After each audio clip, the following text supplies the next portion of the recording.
Bismillah wassalatu wassalamu ala rasulillah wa ala alihi wa sahbihi wa man walah.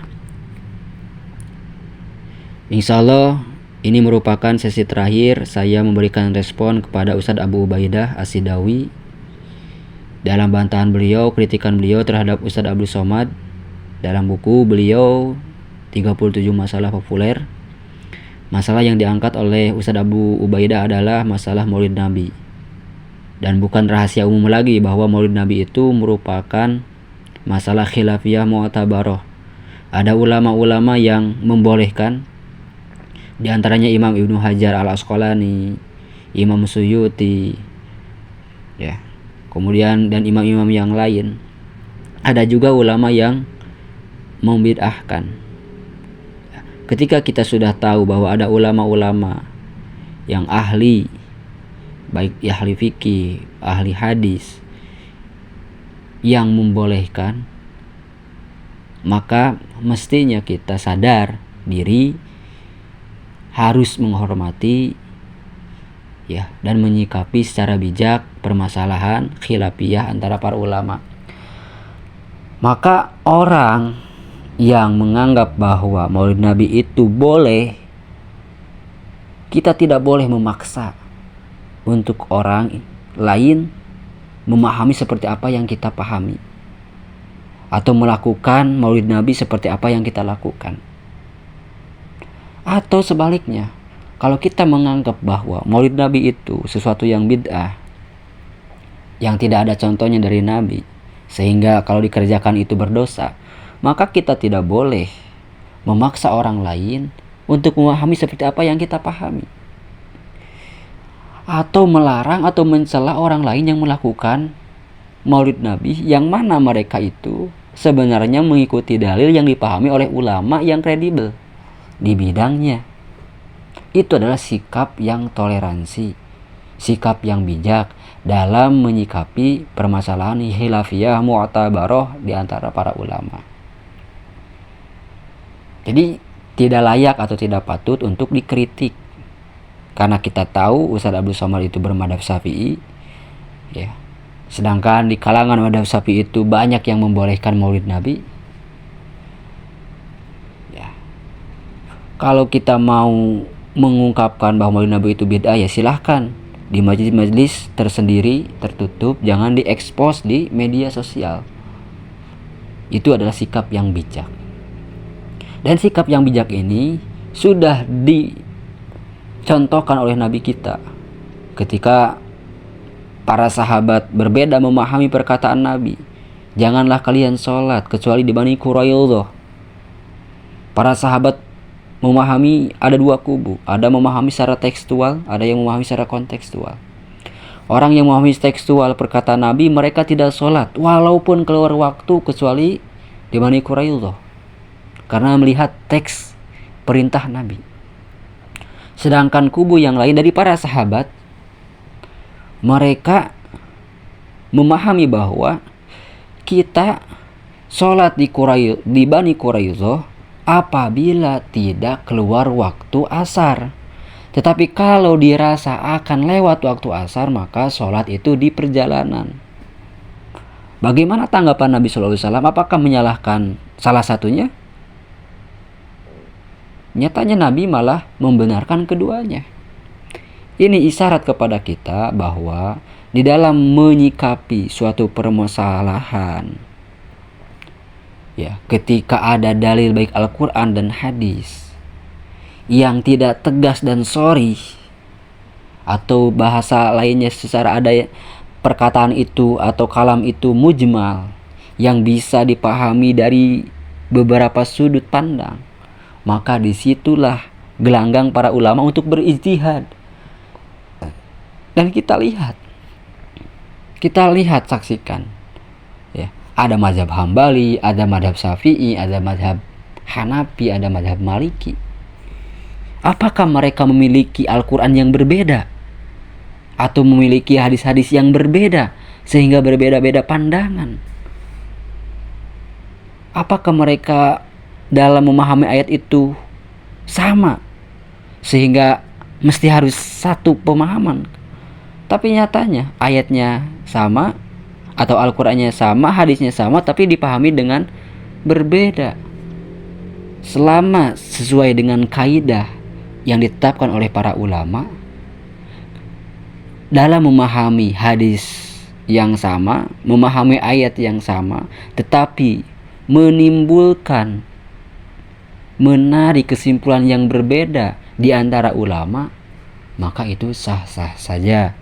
Kecuali kalau pemahaman satu ulama itu tidak sesuai dengan kaidah-kaidah yang dibangun oleh para ulama yang disebut dengan kaidah usul fikih, maka itu baru untuk ditolak. Atau pemahaman itu menyalahi syariat, menyalahi nas-nas dari Allah dan Rasulnya, maka itu yang ditolak. Selama pemahaman itu tidak menyalahi syariat, masih terkandung dalam kaidah umum syariat, maka tetap dianggap sebuah ijtihad yang mu'tabar, yang mana kita mesti memberikan toleransi. Seperti biasa kita lihat tanggapan dari Ustadz Abu Ubaidah ya, di halaman 138 dalam mengkritik Ustadz Abu Ubaidah yang membolehkan maulid. Dalilnya apa? Perayaan maulid Nabi tidak pernah dicontohkan oleh Nabi. Man amila amalan laisa alaihi amruna fahuwa raddun. Barang siapa yang mengamalkan suatu amalan yang tidak ada contohnya dari kami, maka tertolak. Saya jelaskan, pemahaman ini tidak sesuai dengan apa yang dipahami oleh para ulama ahli sunnah.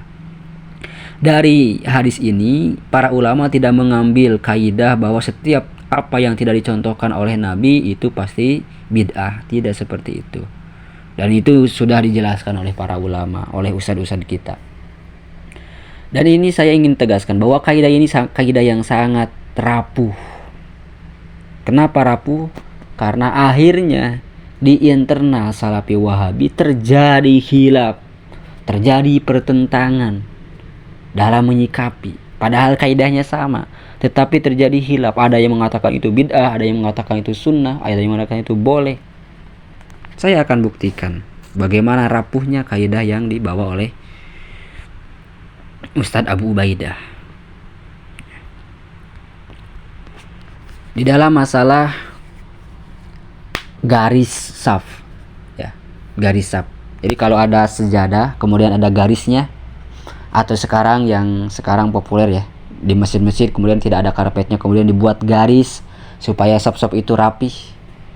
Ada ulama dari Salafi yang mengatakan bahwa garis itu bid'ah. Siapa itu? Syekh Albani.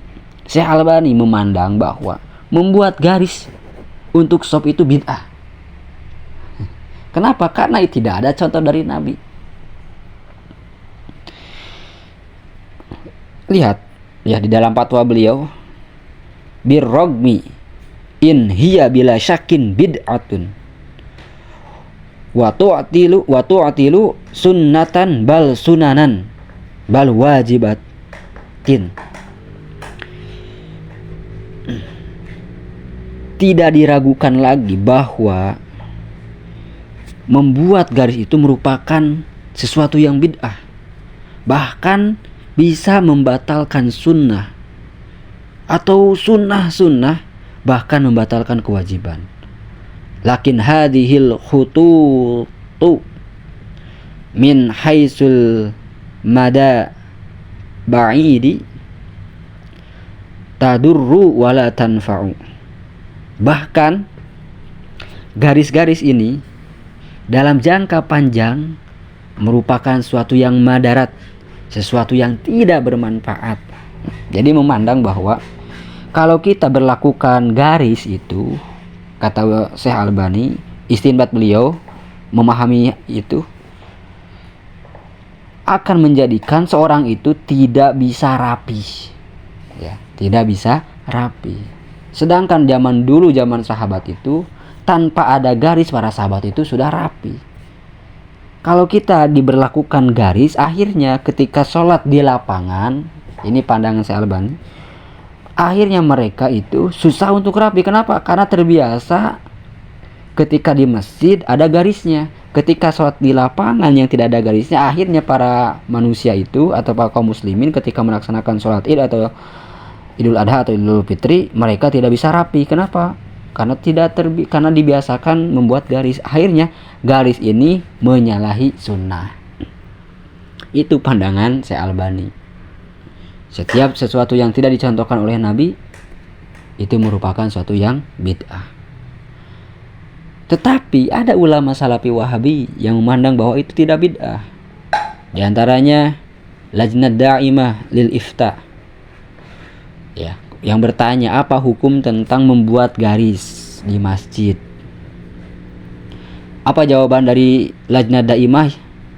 La ba'sa bidzalik, tidak apa-apa, bukan bid'ah.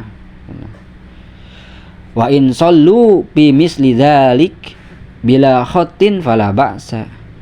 Kalau kalian sholat, ya, dengan cara yang itu tanpa garis tidak apa-apa, sama ya, mau buat garis atau tidak baris. Siapa diantaranya? Syekh Abdul Aziz bin Bas. Jadi Syekh bin Bas membolehkan membuat garis, Syekh Albani membid'ahkan. Jadi kaidah sesuatu yang tidak ada contoh dari Nabi maka itu bid'ah. Akhirnya bagaimana kita menyikapi perbedaan mereka? Kenapa? Karena kaidah yang mereka buat itu rapuh sekali, sangat rapuh sekali. Di antaranya yang membolehkan juga Syekh Abdul Razak Afifi, ya, ketika ditanya tentang hukum garis di dalam masjid, fa'ajaba idza kana an-nasu la tastaqimu sufufihim illa bidzalik fala ba'sa. Kalau manusia itu tidak bisa rapi kecuali harus dikasih garis, maka tidak apa-apa. Bahkan Syekh Utsaimin berfatwa bid'ah itu, kata Syekh Utsaimin, dalam masalah ibadah, ya.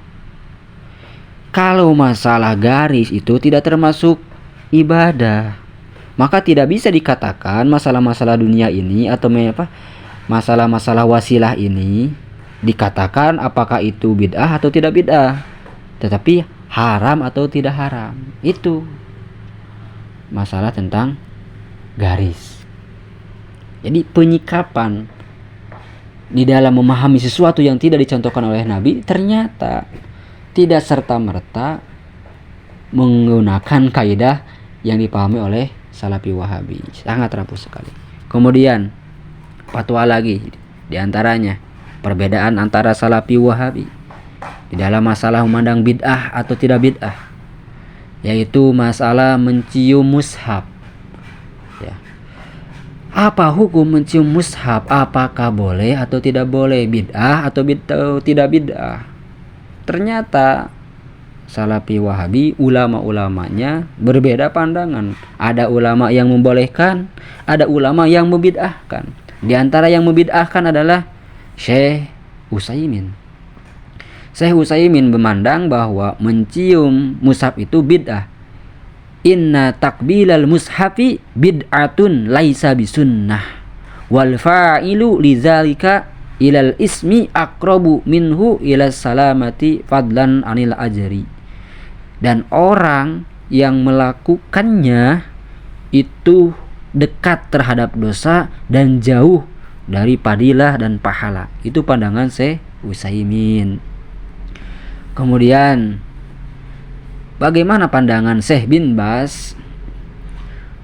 Waqad jaa'a fi fatawa li samahati Syekh Abdul Aziz bin Baz rahimahullah min fatawa majalatud da'wah atau majalatid da'wah. Hal yajuju takbilul Quran, apakah boleh mencium Al-Quran? Al-jawab la haraja fi dzalik, tidak apa-apa. Lakin tarkuhu afdalu li adamid dalil, tetapi kalau tidak mencium itu lebih afdol. Wa in qabilahu fala ba'sa, kalau mau mencium juga gak apa-apa. Karena apa? Karena ada riwayat dari sahabat yang mencium Al-Quran. Kemudian bagaimana tanggapan dari Syekh Albani? Wa qad jazama asy-syaikhu Al-Albani rahimahullah bi bid'iyati dzalika, bahwa mencium Al-Qur'an itu merupakan bid'ah. Jadi seringkali mereka mencela Maulid Nabi bid'ah, kemudian kunut subuh bid'ah, ya. Kemudian musik itu haram dan sebagainya. Tetapi mereka gak sadar, ya. Ulama-ulama mereka sendiri seringkali berbeda pandangan, ya, menyikapi sesuatu. Bid'ahkah atau tidak bid'ah, haramkah atau tidak haram, bolehkah atau tidak boleh. Pasti mereka ketika dibawakan, disuguhkan seperti ini, mereka akan berpandangan, udah, kita harus menyikapi, menghormati Syekh Albani, kita menghormati Syekh bin Baz, kita menghormati Syekh Utsaimin. Giliran kepada Imam Ibnu Hajar, Imam Suyuti yang lebih alim daripada Syekh Albani, Syekh bin Baz, Syekh Utsaimin, mereka gak mau menghormati. Mereka kekeh mengatakan bahwa Maulid itu bid'ah. Padahal ya, Maulid itu ada dasarnya, baik dari Al-Quran, baik dari hadis. Ada ulama yang kredibel yang membolehkan, maka itu lebih layak untuk kita hormati.